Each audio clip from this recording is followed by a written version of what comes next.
نن پدی کلی رحمتنا راوریگی د قرآن ختمون کیگی د ټولو مبارک شام د قرآن ختمون کیگی د ټولو مبارک شام نن پدی کلی رحمتنا راوریگی د قرآن ختمون کیگی د ټولو مبارک شام د قرآن ختمون کیگی د ټولو مبارک شام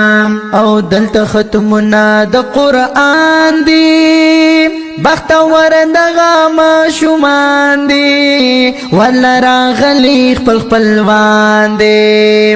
دلته ختمنا د قرآن دی بختور دغه ماشومان دی ولا راغلی خپل خپلوان دی ولا راغلی خپل خپلوان دی الله دې وکړي عالمان بتر جوړيږي د قرآن ختمونه کیږي د ټولو مبارک شاه نن پدې کلی رحمتنا راوریږي د قرآن ختمونه کیږي د ټولو مبارک شاه د قرآن ختمونه کیږي د ټولو مبارک شاه او الله احسان کړي عظیم